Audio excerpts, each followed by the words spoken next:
ரவுடிம்பாங்க, போலீஸில் வச்சு உதைப்பாங்க, பரவாயில்ல. ஆனால் நான் அது வந்து அதுக்காக போயிட்டு நான் போய் சும்மா போய் என்ன காசு. நீங்கள் பொதுவாக திருநெல்வேலி தூத்துக்குடி பேக்ட்ராப் தான் நிறைய பண்ணியிருக்கீங்க. முதல் முறையாக வேலூர் பேக்ட்ராப், இந்த ரத்தமோட டிராவல், ஒரு டைரக்டருக்கும் ஒரு ஜானர், ஆக்ஷன், ஃபேமிலி, சென்டிமெண்ட். ரத்னம் என்ன பண்ணுறான், கோவத்தில் சொல்லி பார்த்தான் கேட்கல, பேசி பார்த்தான் மதிக்கலை, நைட்டை மொத்த வண்டியை அடிச்சு உடச்சிட்டான். என்னை போலீஸ் அரெஸ்ட் பண்ண தானே 15 நாள் உள்ளே போகிறேன், அதுக்கப்புறம் நான் சொல்லிக்கிறேன் அப்படின்னு சொல்லி இது மாதிரி ஒரு டேரிங் ஒரு கேரக்டர். ஏன்னா இவனுங்களுக்குலாம் வந்து சொன்னால் இவனுக்கு மண்டையில் ஏறாது, அடிச்சு உடச்சிட வேண்டியதான். எவனோ ஒரு பொண்ணை வந்து அசிங்கப்படுத்தினா போய் கையை உடச்சிடணும் அவனை, அதுக்கப்புறம் நம்மளை பண்ணிக்கட்டும். ஏன்னா அவனு என்ன பொறுக்கியும் பார்க்கணும்னு கேட்டுட்டு இருக்க ஆள் கிடையாது. அவனுங்கெல்லாம் கையை உடச்சாருன்னா நீங்களாம் திருந்தனி கோவப்படுற ஆள். இது வந்து நான் ஒரு எக்ஸாம்பிளுக்கு சொல்கிறேன். இப்படி ஒரு கோவப்பட்டு வந்து அவன் ஒரு எந்தெந்த பிரச்சனையை டீல் பண்ணுறாரு. சமூகத்தில் நிறைய பேர் கோவத்தோடு இருக்காங்க, ஆனால் கடந்து போயிடுறாங்க. கடந்து போகாம இறங்கி வேலை செய்யறாள் தான் ரத்னம். எஸ், கடந்து போக முடியாம கடந்து இது பண்றது தான். அதனாலதான் நீங்க வந்து இந்த படத்துல சோஷியல் இஷ்யூஸும் இருக்கு, பொலிட்டிக்கலும் இருக்கு, ஒரு சென்சிட்டிவான டாபிக் வைக்கிறதுனால தான் இந்த ட்ரெய்லரோட ஃபினிஷிங்ல பாத்தீங்கன்னா போலீஸ் மெடல் கொடுக்கணும், நம்ம ரத்னத்தை தான் மெடல் கொடுக்கணும் மாதிரி ஒரு டைலாக் இருக்கு. அதுக்கு என்ன ரீசன்? அது ரீசன் நீங்க படத்துல பார்த்துக்கோங்க. பொதுவாகவே சார் அது வந்து ஒவ்வொருத்தரும் ஒவ்வொரு மாதிரி டிஸ்கஸ் பண்றாங்க. லெட் தம் டிஸ்கஸ், வரட்டும் சார், அவங்களும் ஒரு ஐடியாவோட வரட்டும். அவங்க ஐடியாவும் படமும் மேட்ச் ஆகுதானே மக்கள் ஒரு த்ரில்லு தானே. நம்ம ஒரு படம் இந்த படம் இப்படி இருக்கும்னு நினச்சி வருவோம், அதே மாதிரி இருந்தாலும் ஒரு இன்ட்ரெஸ்டாக இருக்கும். இல்லாமல் உள்டா டேய் நம்ம இது நினச்சி இப்படி ஒன்று இருக்கு அப்படிமா அதை விட்டுருவோமே. பொதுவாக உங்களோட படத்தோட இந்த 17 படத்தோட ஹீரோஸ், இந்த 17 இன்னும் பார்க்கல மக்கள், இந்த 16 படத்தோட ஹீரோஸ் வந்து பேசிக்கலாவே ஒரு இன்டெலிஜென்ஸ் பிரில்லியன்ஸாவே இருக்கிற மாதிரி தான் நீங்க கேரக்டரைசேஷன் பண்றீங்க. பிளஸ் ஒரு கால்குலேஷன், இங்க இருந்து போனா இப்படி இது இப்படி இப்படி அப்படின்ற மாதிரி ஒரு விஷயம் கால்குலேட்டிவ் பிளஸ் இன்டெலிஜென்ஸாவே தான் காமிக்கிறீங்க. அது வந்து பர்பஸா ஒரு பாசிட்டிவா இருக்கணும்ன்றதுக்காக பண்ண விஷயமா இல்ல அந்த கதையில அது ஆட்டோமேட்டிக்கா நடக்குது? அது பர்பஸாக பண்ண மாட்டேன் நான். பட் ஒரு கதை எழுதும்போது ஒரு யோசிக்கும் போதே நம்ம வந்து அந்த கேரக்டர் வந்து நெளிவு சுழிவாக நிறைய விஷயங்கள் தெரிஞ்சவனாவே தான் வருது. அது என்னே தெரில. அது அதுக்கப்புறம் நம்மளோட அறிவாளித்தனத்தெல்லாம் அது மேலே ஏற்றிடுறோம்.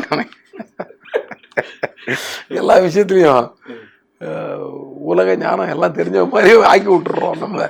அதனால வந்து இதெல்லாம் எனக்கு தெரியண்டா, அங்கேருந்து போனால் இங்கேருந்து போனால் 10 நிமிஷம், இங்கே போனால் 3 நிமிஷம், இங்கே 4 நிமிஷம் போகலாம், போய்ட்டு போனால் கழிச்சு கிளம்பலாம், இப்படி பேசுகிற மாதிரி தான் வருது அது. ஏன்னா நம்ம எங்கே புழங்குறோம் எப்படி வாழ்கிறோம் அதுதான் வருது. ஆமாம், அது வந்து ஒரு போலீஸோட என்கொயரி மாதிரில அது கூட எங்கேயாவது வந்து மைண்டில் யோசிச்சதாக இருக்கும் ஒரு விஷயம்.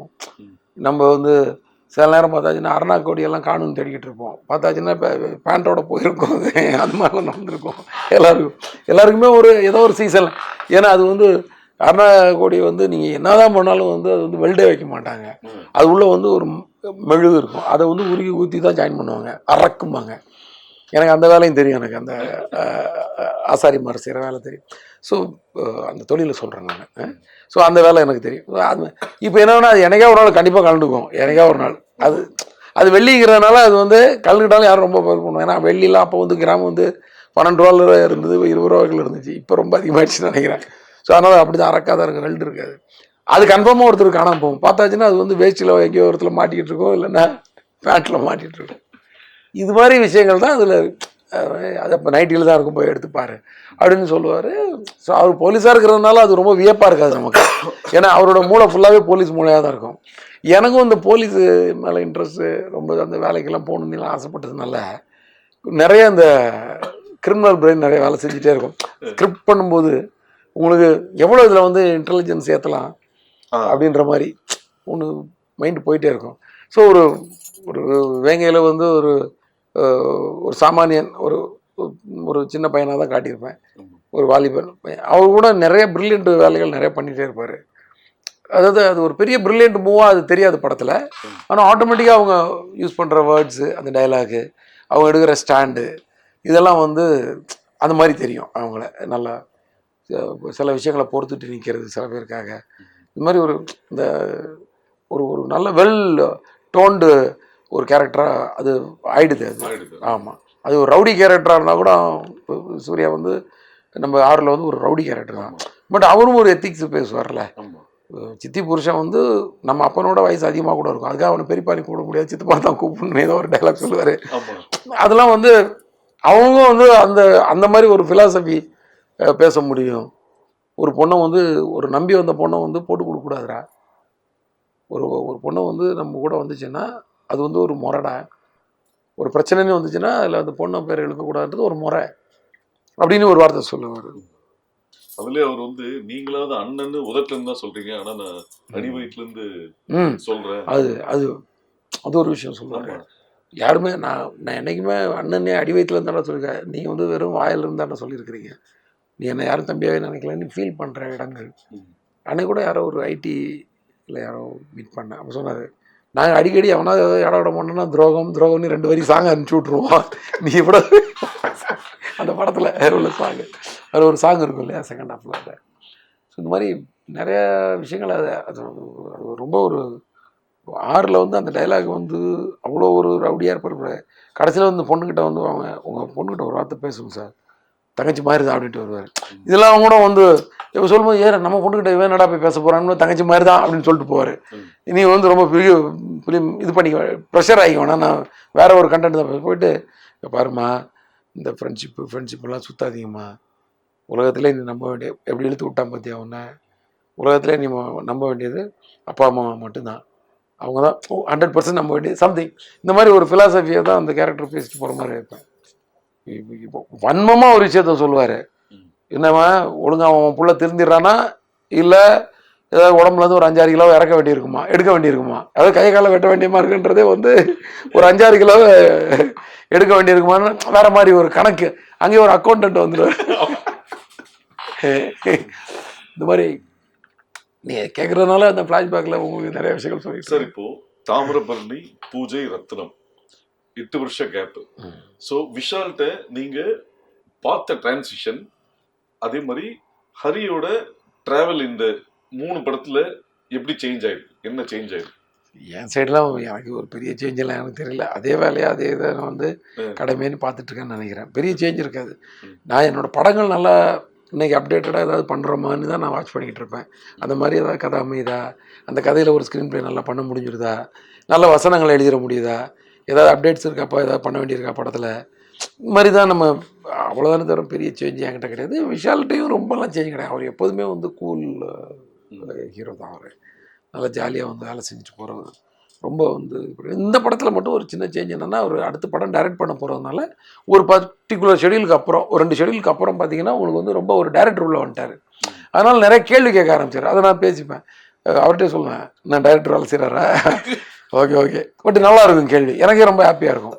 இப்போ அது வந்து முன்னாடி அது கூட கேட்க மாட்டேன், ஏன்னா அது முதல்ல வந்து கதை கேட்கும்போதே ஏதாவது கேள்வி இருந்தால் கேட்டுருவார். அதோட அவர் வந்து டோட்டலாக டைரக்டர் ஒப்படைச்சிட்டு அவர் பாட்டு கூலாக வந்து ஆக்ஷனாக தான் அவர் சீரியஸாகவே ஆவார். அது வரைக்கும் சாதாரணமாக கேஷுவலாக தான் நின்றுருப்பார் அந்த மாதிரி. ஸோ இந்த படத்தில் அந்த சேஞ்ச் இருந்துச்சு. மற்றபடி கேரக்டராக அவர் எப்போதுமே ஒரே மாதிரி தான், எல்லாரையும் மதிக்கிறவர், எல்லாரையும் ரெஸ்பெக்டாக பிஹேவ் பண்ணுறவர். இப்போ விவேக் சார் வந்து முன்னாடி ஒரு பேட்டியில் சொன்னார், ஹரி வந்து அப்படியே எதிர்காலத்தில் ஓடி வர மாதிரி ஓடுவார், பரபரன்னு இருப்பார். அது மாதிரி ஒரு டைரக்டர் ஒரு ஹீரோ பண்ணும்போது நீங்கள் இந்த ஃபிசிக் இப்படி சேஞ்ச் பண்ணிக்கணும், உங்கள் உருவத்தை இப்படி மாற்றிக்கணும், இப்படி மோல்ட் பண்ணிக்கணும்னு சொல்லுவாங்க. ஆனால் நீங்கள் இந்த படத்தில் ரத்னம்ல இந்த படத்தில் நீங்கள் ஃபிசிக்கை மாற்ற வேணாம், ஒரு நாளைக்கு 8 கிலோமீட்டர் ஓடுற மாதிரி ரன்னிங் ப்ராக்டிஸ் பண்ணிக்கோங்க அப்படின்ற மாதிரி ஒரு தகவல் சொன்னாங்க. இது அந்த ஸ்க்ரீன் பிளேக்கு அது எந்த விஷயத்தில் எதுக்காக? அதுதான் கரெக்டாக இருக்கா, நல்ல கேள்வி. என்னென்னா உங்கள் ஃபிசிக் எனக்கு எப்படி இருந்தாலும் பிரச்சனை இல்லை, இவன் டோன்ட் கேர் கேரக்டர். இவன் டெய்லி வந்து ஒர்க் அவுட் பண்ணி பக்காவாக வந்து அப்படியே கட்ஸோடலாம் வந்து நிற்கிற கேரக்டர் கிடையாது. ஆனால் துரத்தி அடிக்கிறான்ல, அந்த மாதிரி தான் எல்லா ஃபைட்டும் வச்சுருக்கேன். நான் வந்து 8 ஆக்ஷன் சீக்வன்ஸ் இருக்குது. அந்த 8ம் வந்து என்னென்னா, நான் மெயினாக டிஸ்கஷன்லேயே டிசைட் பண்ணுறது, இது ஒரு வெறும் ஃபைட்டாக இருந்துடக்கூடாது, இதில் வந்து ஒரு சேஸ் இருக்கணும். இந்த ஃபைட்டுக்குள்ளே வந்து ஒரு ஃபைட்டுக்கு முன்னாடி வந்து ஒரு ஓடி போய் ஒருத்தனை போய் பிடிக்கிறதுக்கு ஓடுறதோ, இல்லை இவர் யாரையோ காப்பாற்றுறதுக்கு ஓடுறதோ, இந்த மாதிரி ஒரு ஓட்டமும் நடையுமா அந்த விஷயம் இருக்கணும். ஸோ நடுவில் அடிதடிங்கிறது கம்மியாக வச்சா போதும் நம்ம. ஸோ முன்ன பின்ன நமக்கு ஒரு பெரிய ஒரு ஒரு சாலிடாக ஒரு ஃபுட்டேஜ் வேணும் இல்லையா, அது அந்த மாதிரி நம்ம ஸ்க்ரீன் ப்ளே பண்ணிடணும். ஏன்னா கதை நம்மளை அப்படி தான் சொல்லுது. ஸோ வெறும் நின்று அடிக்கிற மாதிரி ஒரு 2 ஃபைட் இருந்தால் போதும். மற்றபடி எல்லாமே ஓடி அந்த மாதிரி இருக்கணும் போது ஹீரோவுக்கு வந்து ஓடி ஒருத்தனை துரத்தி பிடிச்சிக்கிட்டு குறுக்க வர்றவங்களாம் அடிக்கிற மாதிரி ஒரு ஃபைட் வச்சோன்னு வச்சுக்கோங்க. இப்போ அவர் துரத்துட்டு வந்தால் காலையிலேருந்து ஒரு டேக்குக்கு எத்தனை கிலோமீட்டர் ஓடணும் பாருங்கள், ஒரு ஷாட்டுக்கு எத்தனை டேக் போகும் அந்த ஆக்ஷன் சீக்வன்ஸ் தான். அத்தனை டேக்கும் ஒன்றும் ஒரு 100 மீட்டர் கணக்கு வச்சாலே ஒரு 5 டேக் 6 டேக்குன்னா அதே 600 மீட்டர் ஆச்சு ஒரு ஷாட்டுக்கு. 20 ஷாட் 25 ஷாட் நினச்சி பாருங்கள், ஒரு நாளைக்கு 10 கிலோமீட்டர் மினிமம் ஓடி ஆகணும். ஸோ அதனால தான் நான் அதை சொன்ன அவர்கிட்ட. அவருடைய ட்ரெயினர் கூட பார்த்தேன், தம்பி ஒரு விஷயம் ஞாபகம் வச்சுக்கோ, ஃபஸ்ட்டு டேவே கிட்டத்தட்ட 10 கிலோமீட்டர் ஓட வேண்டியிருக்கு. இது வந்து தொடர்ந்து 80 நாளும் ஓட போகிறாரு அவர். நடுவில் எனக்கே ஒரு நாள் சீன் எடுக்கிற அன்றைக்கி ஓடாமல் இருப்பார். அதனால் நீ வந்து சார் நாங்கள் நல்லா ஒர்க் அவுட் பண்ணுவோம், அது கிடையாது, ஓடுறதுக்கு ட்ரைனிங் கொடு ஹீரோவுக்கு. அங்கே வந்து அவருக்கு வந்து அது வந்து ஒரு சேலஞ்சிங் ஆகிடக்கூடாது, அது வந்து ஈஸியாகிடணும் அப்படின்னா ஓகே சார் பண்ணிடலாம். பார்த்தா அதுவும் மாஸ்டருங்கெல்லாம் பின்னி எடுத்தாங்க. நானாவது கொஞ்சம் நியாயம் பார்ப்பேன். ஒரு எந்த கட்டு அவ்வளோதான் ஓட வைப்பேன் ஹீரோவை, ரொம்ப ஓட வைக்க மாட்டேன் நான். லென்த்தை வந்து கரெக்டாக மெஷர் பண்ணி தான் ஓட வைப்பேன். இங்கேருந்து இங்கே தான் வைப்பேன்னு சொல்லி உடனே கட்டுன்னு சொல்லுவேன். ஏன்னா ஓடுற ஒவ்வொரு நிமிஷம் ஒவ்வொரு இது பர்ன் ஆகிட்டே இருக்குது, உடம்புல டயர்ட் ஆகிட்டு இருக்கோம், நம்ம வேஸ்ட்டாக அதுக்கு ஓட விடணுன்ற மாதிரி. மாஸ்டருக்கு வந்து நல்லா வரணுன்றக்காக அந்த வெறியில் ஐயோ எனக்கு மூச்சு முட்டு ஓடும்போது அவர் துரத்திட்டு ஓடுறது பார்த்தா. ஸோ அது அது வந்து நல்லா நடந்துச்சு அந்த ஃபைட். நீங்கள் ஃபைட்டை பார்க்கும்போது தெரியும் நீங்கள் எப்படி ஓடி இருக்காங்கன்னு வந்து பாருங்களா. நீங்கள் ஐயோ சார், ஒரு டைரக்டர்ஸ் வந்து அவங்க விஷுவலைஸாக என்ன பண்ணி ஷூட் பண்ணாலும் அதை என்ஹான்ஸ் பண்ணி லிஃப்ட் பண்ணுறது ஒரு மியூசிக் டைரக்டர். ஸோ இந்த படத்தில் டிஎஸ்பி அவருக்கு உங்களோட ஜேர்னியில் ஒரு 6வது படம். இந்த படத்துக்கு டிஎஸ்பியோட இம்பார்ட்டன்ஸ் என்ன? சாங்கா ரீரிகார்டிங்க? முதல்ல சாங்குன்னு சொல்லலாம். ஏன்னா ரீரிகார்டிங்க்கு முன்னாடியே சாங்ஸ் எல்லாம் வர ஆரம்பிச்சிச்சு. இதில் சாங்கே வந்து நாங்கள் வித்தியாசமாக பண்ணோம். இந்த படத்துக்கு வந்து மொத்த சாங்கே ஷூட் பண்ணி அதர் ஒன் சாங், அது அந்த சாங் வந்து சவுண்டோட ஷூட் பண்ண வேண்டிய டான்ஸ் பிட்டு. மற்ற சாங் எல்லாமே வந்து 5 சாங் 6 சாங் இருக்குது. பிட் சாங்கெல்லாம் சேர்த்து 7 இருக்குதுன்னு வச்சுக்கலாம். அது வந்து எல்லாமே வந்து கொஞ்சம் மாண்டேஜஸ் மாதிரி தான் இருக்கும். ஸோ அதனால் ஆனால் அப்போ கூட ஒரு மாண்டேஜ் சாங் கூட நமக்கு ஒரு சாங்கு சப்போர்ட்டுக்கு இருந்தால் அது வேறு மாதிரி தான் இருக்கும். பட் அவரோட பிஸி ஷெடியூலில் நான் அப்படி சொல்லிட்டேன்.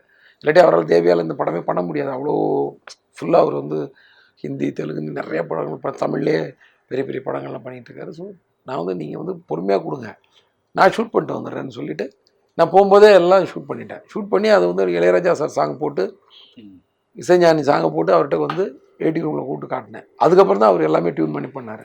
ஸோ அவருக்கு என்னென்னா நம்ம பாட்டு என்னவா வரப்போகுதுன்றதை காட்டிட்டேன் நான். ஓகே. ஸோ அது இன்னும் வசதியாக, அதனால் பாட்டு ஒன்றும் ஒவ்வொரு தினசாக வந்துருச்சு. இப்போ இன்னைக்கு கூட ஒரு சிங்கிள் நேற்று கூட ரிலீஸ் ஆகிருக்கு, நல்ல பேர். ஒரு அந்த சாங்கே வந்து ஒரு டிஃப்ரெண்ட் சுச்சுவேஷனில் வரும். அதனால தான் அதை வந்து அந்த சாங் பாருங்கள், ரொம்ப இன்ட்ரெஸ்ட்டாக இருக்கும். ஸோ அந்த மாதிரி நிறைய எமோஷ்னல் சீன்ஸ்லாம் ஒரு 5 வரியை போட்டு ஒரு சாங்காக கன்வெர்ட் பண்ணி இந்த மாதிரி விஷயங்கள்லாம் கூட நடந்துச்சு. ஏன்னா வெறும் மியூசிக்கலாக போகாமல் ஒரு 4 வரியோட போயிடலாம். அதனால தான் திவேகா சாரை மட்டும் நீங்கள் மட்டும் எழுதுங்க இந்த படத்தில். எப்போவுமே ஒருத்தர் 2 பேர் 3 பேர் கூட எழுத வச்சுருப்போம். இந்த படத்தில் அவர் மட்டும் எழுதிட்டு, ஏன்னா த்ரூ அவுட் இந்த மூடு ட்ராவல் பண்ணணும். அப்புறம் எல்லார்ட்டையும் எல்லா கதையும் சொல்லிவிட்டு இவர் இப்படி எழுதியிருக்காரு, இந்த வரி அவர் யூஸ் பண்ணிக்கா சொல்ல முடியாது. அதனால் ஒரே லிரிக் ரைட்டர் தான் நல்லது. அந்த மாதிரிலாம் பண்ணால் அதில் வந்து சாங்ஸ் ஃபஸ்ட்டு.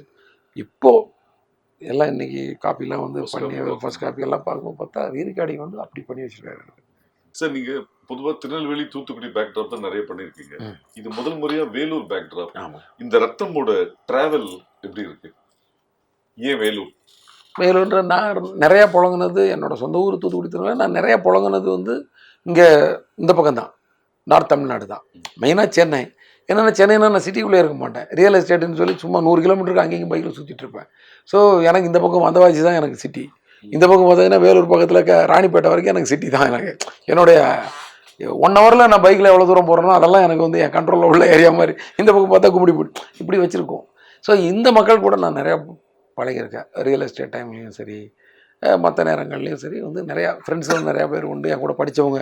ஏன்னா ஒரு சென்னை வாசின்னும் போது சென்னை மக்களோட இது மட்டுமே நம்ம தெரிஞ்சிருக்கிறது சில பேர் இந்த அவுட்ஸ்கர்ட்டில் போய் பழகும்போது அவங்களோட கல்ச்சர் ரொம்ப வித்தியாசமாக இருக்கும், ரொம்ப பாசமாக இருப்பாங்க. ஸோ இந்த ஏரியா வச்சு ஒன்று பண்ணணும்னு நினச்சிட்டு இருக்க காலகட்டத்தில் தான் எனக்கு வந்து தங்கர் பச்சான் சார் பண்ண படங்கள், அப்புறம் சேரன் சார் கூட தங்கச்சான் படம், அதில் வந்து இந்த பன்ருட்டி, இந்த பக்கம் கடலூர் பன்ருட்டி, இந்த ஏரியா வச்சு வரும்போது ரொம்ப இன்ட்ரெஸ்ட்டாக இருந்துச்சு. இந்த ஏரியா வச்சு பண்ணுறாங்க. அப்புறம் இப்போ லேட்டஸ்ட்டாக இப்போது கொஞ்சம் பேர் கூட நம்ம பா ரஞ்சித் கூட நம்ம சென்னையோட அவுட்ஸ்கர்ட்டை வச்சு நிறைய படங்கள் பண்ணுறாரு. அதெல்லாம் இன்ட்ரெஸ்ட்டாக இருந்துச்சு.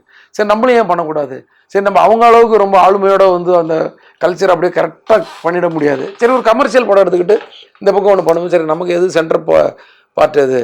இந்த பக்கம் சிட்டிக்கு அப்புறம் இந்த பக்கம் சென்டர் பார்ட்னா வேலூர் வந்து ஒரு ஸ்ட்ராங்கு டிவிஷன். வேலூர், காட்பாடி, அந்த ஏரியா ஃபுல்லாகவே உங்களுக்கு வந்து அந்த இதில் ட்ரெயின் போயிட்டே இருக்கும். இந்த பக்கம் காட்பாடி இருக்கும், இந்த பக்கம் வேலூர் இருக்கும், அந்த பக்கம் வாணியம்பாடி இருக்கும், இந்த பக்கம் ஆம்பூர் இருக்கும், இந்த பக்கம் ஆற்காடு இருக்கும், அந்த பக்கம் ராணிப்பேட்டை இருக்கும், இப்படி போயிட்டு இருக்கும். நீங்கள் அந்த ட்ரெயின் ரூட் பார்த்தீங்கன்னா இந்த பக்கம் அரக்கோணம் இருக்கும், இந்த பக்கம் இன்னொரு காஞ்சிபுரம் சம்திங், இந்த பக்கம் இப்படி அந்த ட்ரெயின் வந்து த்ரூஅவுட் பெங்களூர் வரைக்கும் இப்படி பிரிச்சுக்கிட்டே இருக்கும். ஆனால் நடுவில் 7 கிலோமீட்டரில் 2 சிட்டியும் ஜாயின் ஆகிடும்.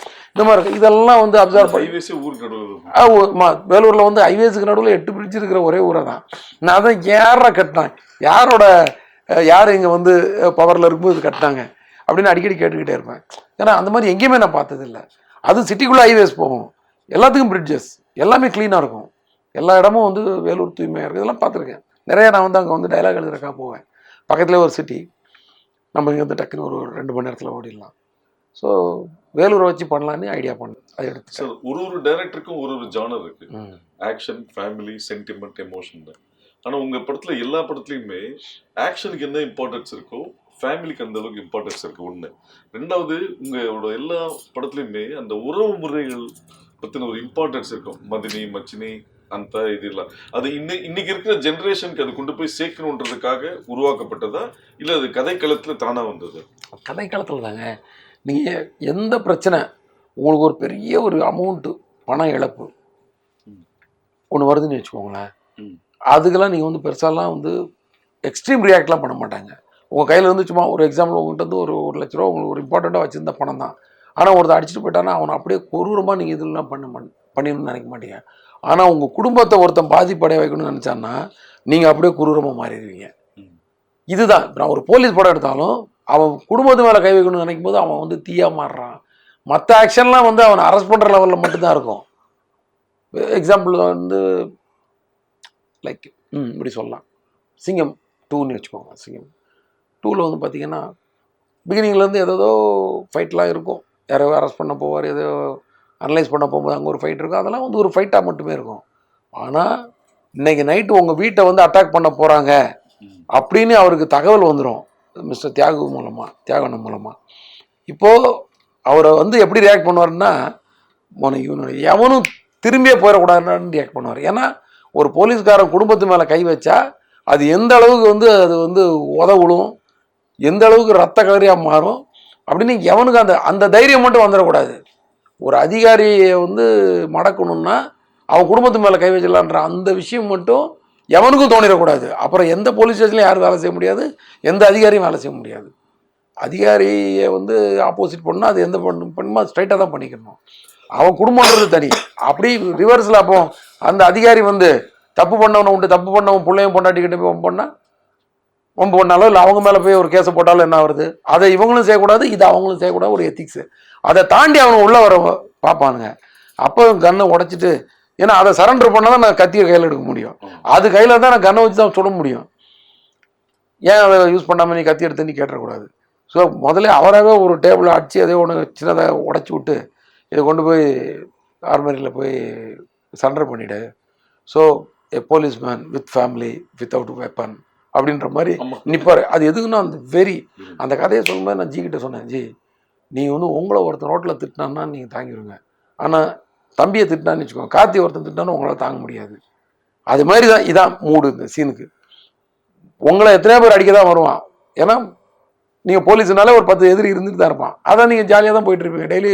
That's everyday's problem. ஆனால் உங்கள் குடும்பத்தை ஒருத்தன் கணக்கு பண்ணுறான்னா அது எவ்ரிடே ப்ராப்ளம் கிடையாது, அது எவர் ஒன்ஸ் ப்ராப்ளம். அது வரவே கூடாத ப்ராப்ளம், அது முடிச்சிடணும்னு நினைப்பீங்க.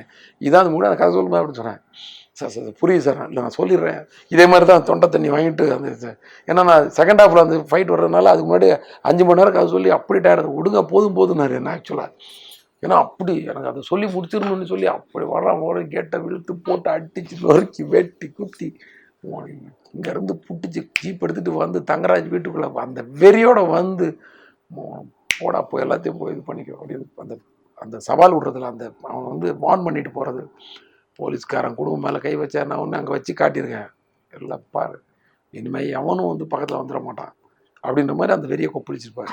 ஸோ இது எங்கேருந்து வருது பாருங்களேன், எவ்வளோ பெரிய. இப்போ நீங்கள் சொன்ன ஆக்ஷன் படம் வந்து குடும்பத்துக்குள்ளே இருந்தால் அந்த அவ்வளோ பெரிய ஆக்ஷனாக மாறுது. இல்லாட்டி ஒரு போலீஸ் ஆக்டிவிட்டியாக லத்தி சார்ஜ் இல்லைன்னா முட்டிக்கு கீழே வந்து சுடுறது, அவனை பிடிச்சி அரெஸ்ட் பண்ணுறது, அவனுக்கு ட்ரீட்மெண்ட் பண்ண இப்படி தான் இருக்கும். அவர் டேனியை கூட அப்படி அடிக்கலை. ஏன்னா ஏதோ ஒன்று இந்தியன் போலீஸை பற்றி தப்பாக பேசலாம்னு சொல்லி சட்டையை பிடிச்சி 2 அறை விட்டு சட்டையை பிடிச்சி எடுத்துகிட்டு போயிடுவார். ஆனால் தான் குடும்பத்தை அட்டாக் பண்ணின்னு வந்தோடனே பர்சனலைஸ் ஆனோடனே அந்த வெறி வந்துச்சு பார்த்தீங்களா, அதுதான் அது. அதனால நம்ம கதை பண்ணும்போதே வந்து ஒரு ஃபேமிலி ஓரியன்டாக பண்ணும்போது ஆட்டோமேட்டிக்காக அந்த கோவம் வந்துடுது. அந்த ஏன்னா என்ன ஒன்று பண்ணால் பரவாயில்ல, என் மாமா மேலே எப்படா கை வச்சுன்றது தான் தாமிரபரணியில் விஷாலோட கோவம். அதனால தான் அந்த வெறியில் தான் போய் அருவாள் எடுத்துட்டான். அருவாள் எடுத்தா மிஸ் ஆகி இன்னொரு நல்லவன் வந்து மாட்டிக்கிட்டான். யாரை அவன் டார்கெட் பண்ணா அவன் தப்பிச்சிட்டான், யார் நல்லவனோ அவன் தடுக்க வந்தவன் கை மாட்டிக்கிச்சு. ஆனால் காரணம் வந்து அவங்க மாமா வேலை தான். ஏன்னா அந்த மாமான்றது எல்லாம் மறைச்சிக்கிட்டே இருப்பாங்க. ஆனால் ஒரு இடத்துல வந்து ஒருத்தன் சொல்லிடுவான், அது தாங்க முடியாது யாராலையும். ஓகே, இதான் சரி. அதனால இதுதான் கரெக்டான பதில் நினைக்கிறேன் உங்களுக்கு. சார், இப்போ ஹரியோட ஸ்டைல் ஆஃப் ஃபிலிம் மேக்கிங்னா அருவாள் இது மாதிரி ஒரு விஷயங்கள் தான் இருக்கா? அதுலயே நீங்க இருக்கணும்னு பாக்குறீங்களா? இல்லைன்னா இப்போ கேபி சார் வந்து வெரைட்டிஸை பண்ணாலும் நடுவில் ஒரு லவ் படங்கள் புது புது மாதிரி விஷயங்கள் பண்ணியிருக்காரு. முழுக்க முழுக்க ஒரு லவ் ஸ்டோரி வித் ஒரு 6 சூப்பர் சாங்ஸ் மாதிரி வேற ஒரு ஜானர்ல பண்றதுக்கு ஹரி சாருக்கு இன்ட்ரெஸ்ட் இருக்கா? நீங்க சொல்ல கதையை என்னால் எடுக்க முடியாதுங்க. நீங்க கதையை சொல்லிட்டீங்க. அது தெரியல எனக்கு, அது சரியா செட் ஆகாது. அந்த நேரத்தில் எனக்கு அப்படி போயிட. அப்புறம் சார், இப்போ சினிமா இன்னைக்கு டெக்னாலஜி வந்து டிஜிட்டல் வந்துருச்சு. ஆனா இப்போ சமீபத்தில் சில டைரக்டர்ஸ் ப்ரொடியூசர்ஸ் என்ன ஃபீல் பண்றாங்கன்னா, அந்த ரீல்ல எடுத்ததை விட இன்னைக்கு டிஜிட்டல் எக்ஸ்பென்சிவ் ஜாஸ்தியா இருக்கு. ஒரு நாளைக்கு இவ்வளவு ஹார்ட் டிஸ்க் தேவைப்படுது, இது வருது, பேசாம ரீல்கே திருப்பி போலாமா அப்படின்ற மாதிரி ஒரு விஷயங்களும் போயிட்டு இருக்கு. இன்னும் அந்த கிறிஸ்டோபர் நோலன் ஃபிலிம்ல தான் எடுத்திருக்காரு படம். ஸோ அது மாதிரி இங்க திருப்பி ரீல்ல எடுக்கிற விஷயங்கள் வருமா? நீங்க ரெண்டுத்துலயுமே பயணப்பட்டிருக்கீங்க, எது பெஸ்ட்னு உங்க பார்வை என்ன? எது பெஸ்ட்டுன்னா நம்ம எல்லாத்தையும் எப்படி யூட்டிலைஸ் பண்ணிக்க போகிறோன்னு தான் சொல்லணும். அதை வச்சு தான் அது பெஸ்ட் ஆகும். ஆனால் அப்போ வந்து ஒரு அளவு ஒரு மைண்டு வந்து ஒரு விஷயத்தில் நம்பிக்கையாக இருந்துச்சு. இப்போ வந்து அந்த நம்பிக்கை கொஞ்சம் குறைஞ்ச மாதிரி இருக்குது. எப்படின்னா டிஜிட்டல் இருக்கிறதுனால ஒன்மோர் எடுத்துக்கலான்னு எல்லாருக்குமே வந்து ஒரு அவங்க எல்லாருக்குமே ஒரு லெத்தாதிக்காக இருக்காங்க. அவங்க ஒரு ஸ்ட்ராங்காக இல்லை. இது ஒன்மோர் போனாலும் எதுவும் வேஸ்டேஜ் இல்லை. ஆனால் டைம்ன்றது வேஸ்ட் ஆகிட்டு, கடவுள் கொடுத்த 24 hours வேஸ்ட் ஆகிட்டு இருக்குன்றது நம்ம யாருக்கும் புரியல. அந்த வகையில் தான் பெரிய இது. நம்மளும் வந்து இன்னொரு டேக் எடுக்கிறதுக்கு தயாராக இருக்கிறோம். முன்னாடிலாம் இன்னொரு டேக் எடுக்க மாட்டோம். ஏன்னா ஆர்டிஸ்டே சொன்னால் கூட இல்லைங்க, எனக்கு தேவையான ரியாக்ஷன் அங்கே வந்துருச்சு, நோ ப்ராப்ளம் வேணாம். இப்போ வந்து சரி ஆர்டிஸ்ட் சொல்கிறாங்க, நமக்கு ஏதோ செலவு இல்லை அப்படின்னு நம்ம எடுக்க வேண்டிய கட்டாயத்துக்கு வந்துடுறோம். ஏன்னா ஆர்டிஸ்டே ஏன் ஒரு டேக் எடுத்தால் என்ன இருக்குது நீ கோச்சிக்கிறாங்க. முன்னாடி வந்து அது வந்து 100 அடி ஓடிச்சுன்னா அதில் வந்து 4000 ரூபா போயிருன்றது எல்லாருக்கும் தெரிஞ்சிட்டு இருந்துச்சு. அது இப்போ இல்லாதனால அது ஒரு கண்ட்ரோல் இல்லாமல் தான் போய். பட் டெக்னாலஜி வந்து என்ஜாய் பண்ணுற மாதிரி தான் இருக்குது. ஏன்னா இது இந்த வகையில் மட்டுமே இதை பார்க்கக்கூடாது, வேறு நிறைய விஷயங்கள் இருக்குது. ஏதோ விஷயங்களை நிறையா உள்ளே கொண்டாடுறதுக்கும் சரி, ஒரு டெக்னாலஜி உள்ளே வந்ததுனால ஒரு சீனை வந்து வேறு வெரைட்டியாக கட் பண்ணி பார்க்குறதுக்கும் சரி, நினச்ச மாத்திரத்தில் ஒரு விஷயத்த இன்றைக்கி எப்படி அப்படி அமுக்குனா ஒரு மெசேஜ் போய் எங்கேயோ போய் சேர்ந்ததோ அந்த மாதிரி ஒரு 4 பட்டனை தட்டினாலே ஒரு டிசால்வையோ இல்லை ஒரு இது டேரெக்டாக போட்டுக்கிட்டு என்ன எப்படி பண்ணி பார்க்கல, இந்த சீன் ஃபுல்லாக டிசால்வில் கட் பண்ணுவோமா இல்லை கட்டில் பண்ணுவோமா இல்லை வைப்பில் கட் பண்ணி இப்படி நினச்சிட்டு இருக்கிறதோட அடுத்த 3 நிமிஷத்தில் கட் பண்ணி பார்த்துட்டு சரி நம்ம இது பேசாமல் நம்ம கட்ஸில் டிசால்வில் போயிடலாம் அப்படின்னு போயிடலாம், இல்லை எஃபெக்ட்ஸே வேண்டாம் அப்படின்னு டிசைட் பண்ணுறது செஞ்சு பார்க்குறதுக்கு அது வசதியாக இருக்குது. அண்டு டிஜிட்டல்லையும் நிறைய ப்ளஸ் இருக்குது. அது மாதிரி நான் ஒரு சேஸோ இல்லை ஒரு ஃபைட்டோ எடுக்கும்போது சண்டை போட தேவையில்ல மாஸ்டர்கிட்ட இல்லை சக டெக்னீஷியன்ஸ்கிட்ட. ஏன்னா அவங்களுக்குன்னு ஒரு ஃப்ரீடம் கொடுக்குறதுக்கு வசதியாக இருக்குது. இப்போ நீங்கள் ஃபுட்டேஜ் கண்ட்ரோல் இருந்ததுன்னா ஒரு நாளைக்கு வந்து இத்தனை கேன் தான் ஓட்ட முடியும்னு ஒன்று இருக்கும். ஸோ நம்ம அந்த ப்ரெஷரையும் சேர்த்து போட வேண்டியிருக்கும். ஸோ இப்போ என்னென்னா எடிட்டில் தான் மண்டை காயுது எல்லாருக்கும். 10 லட்சம் அடி எல்லாம் ஷூட் பண்ணிட்டு வந்துடுறாங்க. தேவையானது 10,000 அடி 13,000 அடி. இதை வந்து சுருக்குறக்குள்ளே எடிட்டர் தான் ரொம்ப அவசரப்படுறாங்க. அப்படி தான் இருக்கும். வளர்ச்சிங்கிறது எப்போதுமே வந்து கொஞ்சம் நம்ம அதுக்குரியபடி ட்ராவல் ஆகிக்க வேண்டியதான். அதை வந்து கஷ்டம்னு நினச்சி ஒதுக்கி வைக்கிறதோட, ஆனால் அவர் வந்து ஃபிலிமில் எடுத்திருக்காருன்றது பாராட்டத்தக்க விஷயம். அவர் எவ்வளோ மைண்ட் கண்ட்ரோல் பண்ணி எடுத்துக்காரு. டிஜிட்டலில் போய் ட்ராவல் ஆகி வேணாம் நம்ம ஃபிலிம்குள்ளே வரேன்னு சொல்லி வந்ததெல்லாம் வந்து அவங்களாம் வந்து கிரேட்டுன்றது தான். அதான் ஆளுமையோட பண்ணுற டைரக்டர்னு சொல்லுவேன்ல நான், அந்த ஆளுமே அவர்கிட்ட இருக்குது ஆட்டோமேட்டிக்காக. தேங்க்யூ.